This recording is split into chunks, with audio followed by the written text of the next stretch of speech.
Today we're taking a look at the Space Gamer number 2 from the fall of 1975. Please stick around. I'm AZ Mountaineer. This is our channel, Old School Rules, where we celebrate the community of old school gamers and grognards who like classic RPGs, miniatures, magazines, and everything that goes with it. Our video today continues our look at the magazine, The Space Gamer. This is the product of Howard Thompson from Metagaming Concepts and comes out in the fall of 1975. Hope you enjoy the video. We're continuing our look at this new magazine called The Space Gamer. It emerges about the same time as the Strategic Review. Howard Thompson, Metagaming Concepts, puts this out. It's not dated precisely, but you can tell from other comments it comes out sometime in the fall of 1975. Let's take a look at the cover. This is art actually from their game Stellar Conquest that they've reproduced. The artist's name is Kelly Freyas, and you can see the two spaceships that are there. In terms of content, we have an editorial where they talk about sci-fi and give some thoughts to why science fiction books, magazines, games are not more prevalent, and some ideas of what they hope might happen to change that. They talk about the reader feedback from the Space Gamer number 1.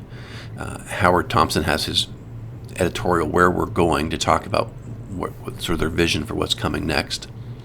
Some ratings for sci-fi games. They did this last time. They say based on reader feedback they'll decide whether or not to continue this, but they keep trying to share thoughts with people about what games gamers are enjoying.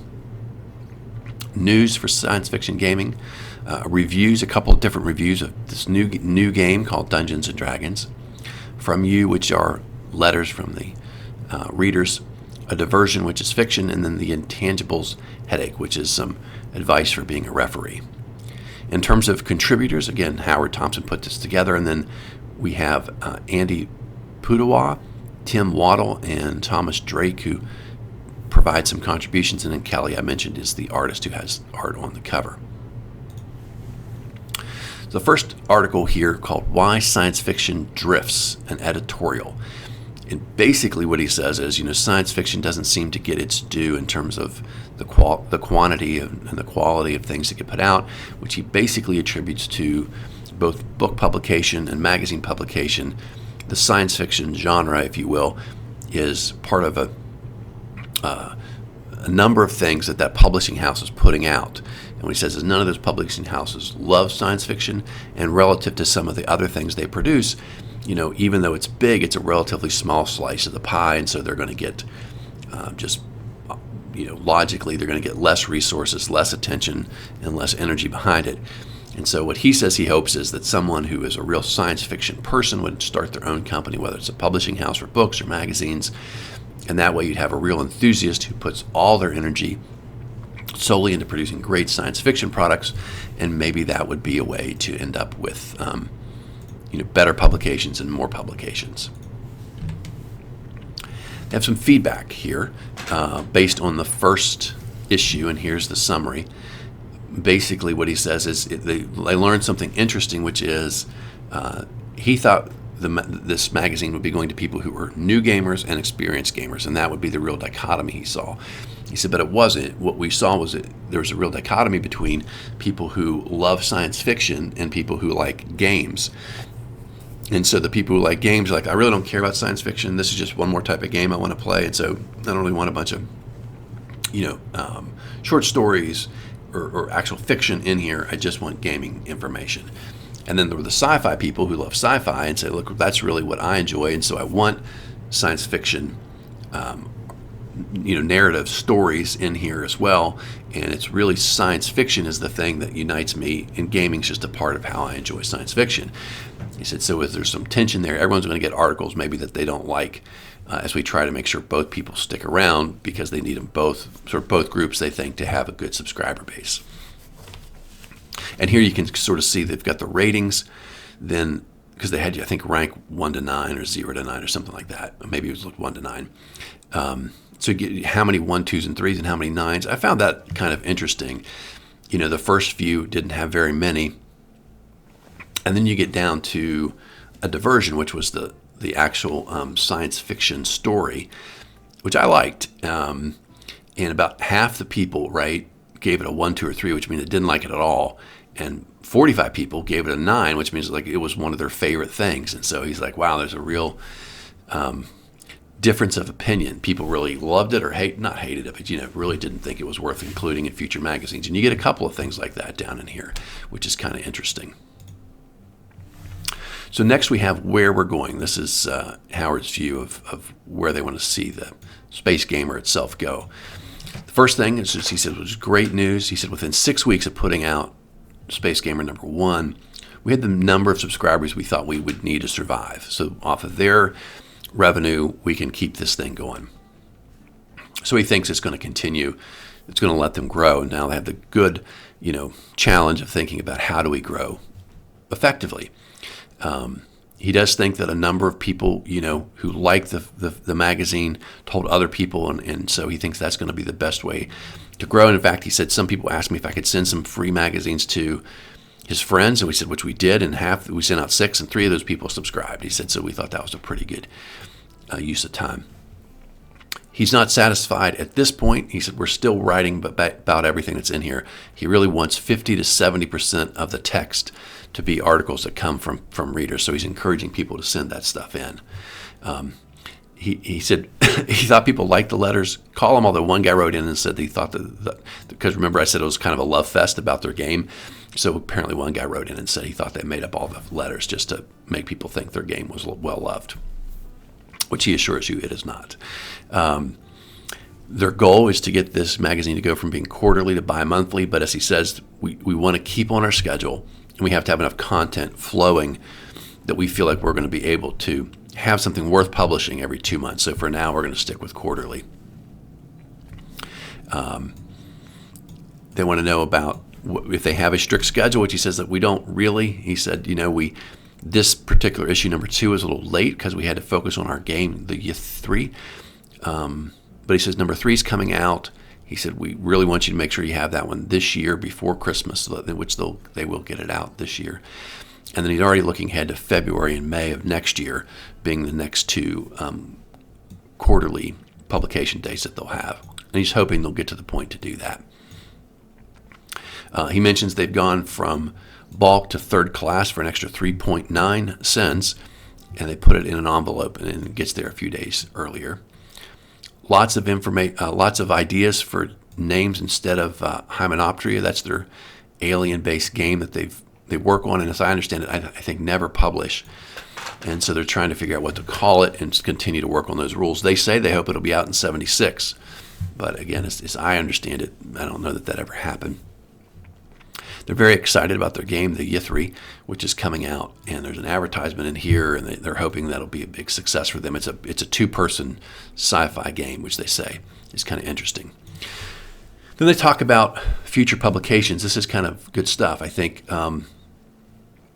So they're thinking about how to approach publications in game design, and they're saying we're thinking what we want to do are a number of prototype games, limited edition games, do-it-yourself components, low production cost, sort of early design prototypes that they would send out in the market in very limited numbers, maybe a few hundred, $3 to $4 each.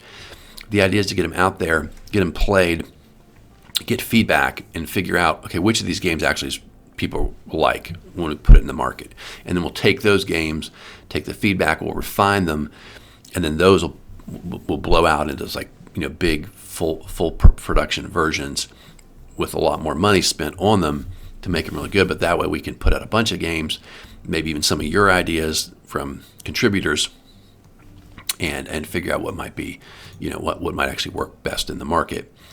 And then finally they talk about maybe we could publish your game, and they tell you, write in and tell us what your general idea is. We'll tell you if that idea sounds like something that would fit for us. Then you can send us your actual game design. We'll look at it, and then we'll let you know whether it's something we want to talk to you about actually publishing. So pretty cool stuff. And then finally, they mentioned they have a game design contest, which, as they say, is mainly a publicity stunt, publicity vehicle to get attention for our desire to get outside people to send us their game design ideas. They're smartly saying, the public, not all those ideas are going to be good. We get 2 or 3 good ideas in there every year. That's a fantastic source of information for publication. Okay, then we have the ratings. This was in here last time. Interestingly, this guy's play-by-mail game, Gorgamela and Space Huck, are now the favorites overall. And then in terms of published games, D&D is standing out there at the top, tied with Stellar Conquest overall. And again, they have how many hours does a game last, how complex the rules, how good is the product, and then overall, how much do you like it. Others that came in, Star Probe, Lensman, Star-Lord, Triplanetary, Alien Space, Star Force, 40,000 AD, Halos Deep, and Regalian Wars are the other ones that got rankings. Next, we have our sci-fi news. So the first thing they mention here is the Scientific American, which is obviously not a science fiction game. It's a real journal, but they say this has a great article here on the solar system, and so sci-fi people may get some good inspiration from it. Tunnels and Trolls, brand new game from Flying Buffalo, designer Ken St. Andre. Shorter and simpler version of D&D. And they say they haven't received a copy yet to do a review of it, but they understand that some people like it. Star Raider from David Cassiano in Pennsylvania. 320 hand-illustrated, lightweight die-cut counters, maps, 99 star descriptions, cards, etc., etc. This is a sci-fi tabletop game to play. They give it mixed reviews in terms of the rules. Say they definitely some things could have benefited from a good editor before it came out, but all in all, they think it's fun. Space Centurions revised. Ivan Travnicek in South Carolina. He calls it a massively detailed game, 5 years old. Some earlier versions appeared in the Spartan magazine. And he describes it as a game is more of a hobby than a game. Don't send dabblers and dilettantes. I don't know if this is play-by-mail. It kind of sounds like maybe it is. Kelly Freyas, who has the art on the cover, has some reprints for sale. So again, not a game, but they feel kindly towards this person, this artist, and then they have some reprints for sale if you wanted to send away, and you could get some really nice sci-fi art. Laser Books. Roger Elwood is editing a series of sci-fi books. He says, bottom line, it's got some Kelly Freyas art on the covers, 95 cents, so not that expensive. Take a chance, maybe you'll find a book you like. Greyhawk from TSR has come out, $5, 63 pages, chock full of new material that relates directly to the content and format of the original D&D books. Basically, new rules, additions to existing rules, and suggested changes. Take a note, this is a supplement. You need the original books. You can't just buy this without the original 3 D&D books. Empire of the Petal Throne, $25 from TSR, M.A.R. Barker's game World of Tecumseh, which they say will surely become an obsession of hardcore fantasy gamers and Tolkien fans. And then they point out how much work must have gone into this, which it's obvious if you look at Barker's work, like the hours he spent thinking through and developing and dreaming up that world. Prelude to Armageddon, Glenn Taylor in Maryland. This is basically a turn-based play-by-mail game, combat game. Midgard 2, Thomas Drake, Tennessee. It is a primarily fantasy game, secondarily a medieval war game. Again, this is a play-by-mail game. And as they say, his game is full. He only takes 30 people at a time, and there's already a waiting list, but you can try to get on that as well. War of Wizards from TSR. This is a 2-person head-to-head battle, more traditional tabletop game with rules, dice rolls, winners in a relatively short period of time. The Third Millennia is a company which they say has gone out of business, and then they mention some games that they had: Battle of Helm's Deep, Battle of 5 Armies, Lensman, Starship Combat, The Siege of Minas Tirith, and World of the Worlds. Maybe it's supposed to be War of the Worlds, I don't know. World of the Worlds, that doesn't make any sense, but that's what they call it. Okay, then we have reviews of D&D. The first one is here from Tim Waddell. D&D is the ultimate fantasy game. Helps that it's one of the only ones. And he's very straight up here. And he's like, fighter, magic user, cleric, or thief. So he clearly has some extra rules at this point. Human, elf, dwarf, half-elf, or hobbit. Pick your alignment. Never a winner. In a good campaign, players start in a town. Get a room at one of the inns. Go to a general store, pick up your equipment. Go to a tavern, get a drink. Hire some men, which back in the day was pretty important. And he says, as he says, you'll use your charisma for these hirelings. I think one of the things, here in 2024, I think about with D&D is Dungeon Masters need to think their way through charisma. It's a dump stat, right? And I'm committed to, in a campaign setting, thinking about ways that we make charisma a more important stat. Bring up ways, whether it's bargaining with people for the sale of goods, getting rumors, setting up a campaign where you need to hire people so that hiring people and having morale becomes a more important part of the game. But figuring out a way that you make charisma more important maybe is something worth thinking about. And then, of course, he mentions the other abilities: strength, wisdom, intelligence, dexterity, constitution. So then you go around town, he says, and ask for rumors and legends. And then the next day you get up, pack your equipment, and off you go. That'll take a lot of work for the referee, but it's going to be worth it. And then he says the most stimulating part of the game is the fact that anything can happen and nothing is impossible. And there's always hope. Maybe you have magic items. Maybe make a good dice roll. He says in the rules you have over 100 monsters: trolls, orcs, zombies, werewolves, etc., etc., etc. He mentioned several in there. And he said whether you're exploring the depths of the dungeons, roaming some forsaken wilderness, or being pursued by an evil wizard in an intricate castle, I'm sure you'll be having a heck of a good time. So he clearly loves the game. I think that's Tim's ultimate review. You should play it. You'll like it also. I don't know that he did a great job of explaining what it is, but then again, I think that's a general comment a lot of people make, is that it was really hard to explain what the heck that game was back in the day to someone who had no idea what it was. Okay, well, we have another one. This is Andy Pudewa's review of D&D. So he says, if you took everything possible or impossible that you have ever dreamed about, read about, or imagined, put it in a medieval setting, heaped it all into one set of rules for a game, you would have Dungeons and Dragons. D&D is a fantastical outlet for the imagination. It is infinitely flexible, and with it comes the reality of impossibility. What you get are 3 booklets. So this is a little more nuts and bolts review, right? Filled with basic guidelines for a fantasy campaign. The first book is Men and Magic. It tells you about getting characters equipping the characters, getting started. Magic and clerical spells are listed, and so you can. And these spells allow magic users and clerics to make people, monsters, things, objects do anything from sleeping to serving them or dying, which is a little extreme.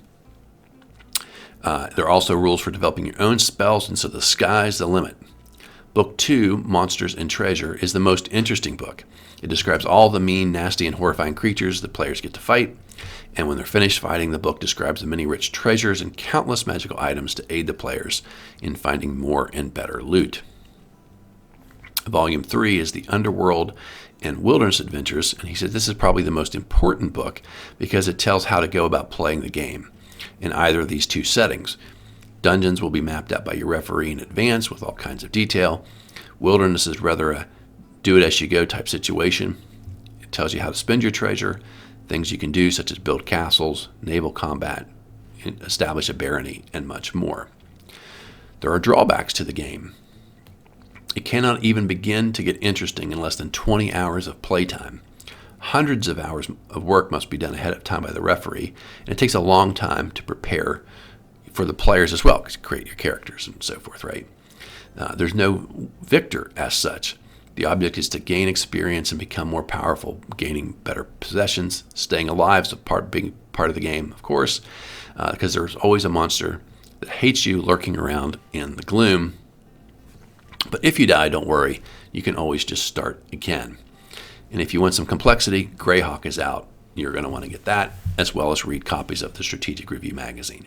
So that was a pretty good review, I thought. Okay, so we have these letters from the readers. There's a bunch of them, and I'm sure this is not even all of them. And I won't read all of this stuff because it's a little too much, but I'll give you a few highlights that made me smile, laugh, or think. So the first one here, he says, I've seen a few fanzines. I liked yours. It seemed to have really hard information, not a bunch of chit-chat. However, your title, Hymenoptera, sounds like a disease that affects female virgins. So he thought he needed to find a different name for the game. The next guy really likes the concept of Hymenoptera, says it sounds like a really open-ended, basically saying it sounds like a really open-ended game that allows the players to be as creative as they want to be in terms of where that game's going to go, etc. I've heard several people talk about that as a game that so many people really wish that ever would have been produced and published so that they could have played it. Because I think a lot of people thought the ideas around it sounded really good.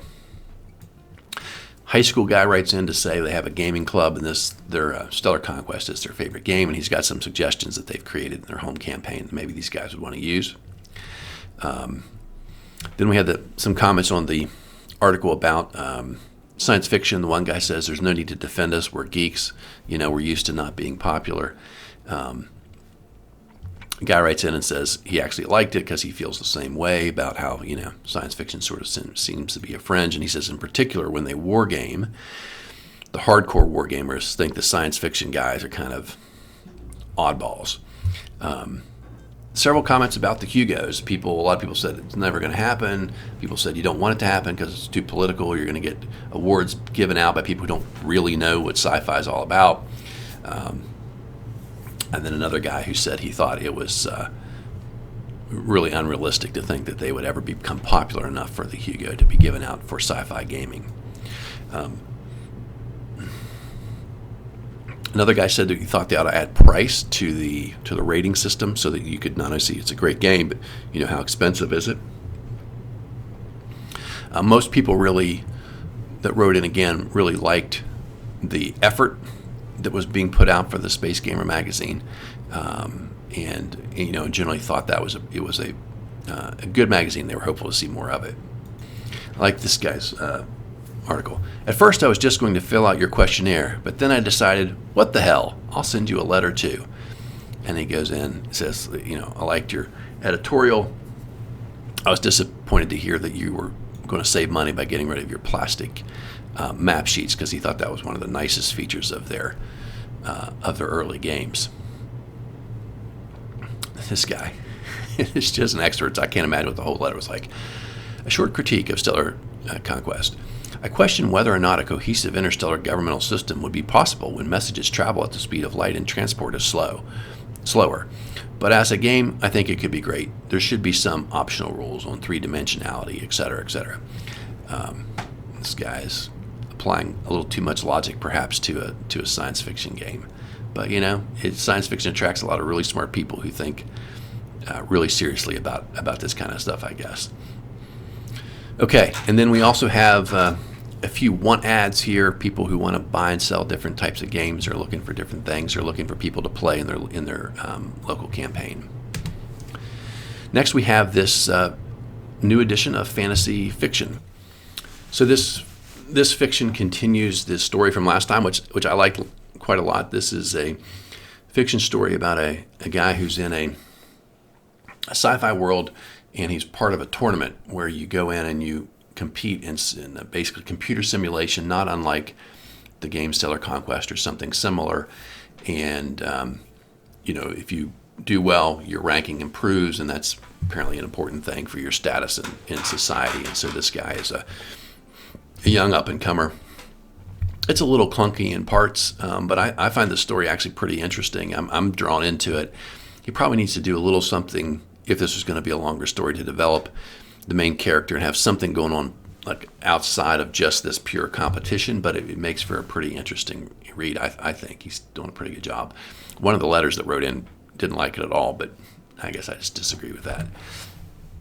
He's got an update on the game Stellar Conquest, and this is basically saying we've gotten all this feedback from people who've been playing, and so we've got some things we want to suggest. One is that this game works best with 4 people. He said 3 is kind of the hardest number of players to have and make things balance out.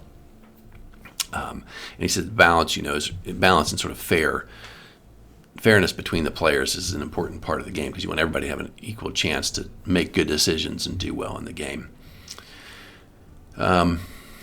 He said there's possibilities of how you might make the game play a little shorter if that's what you want.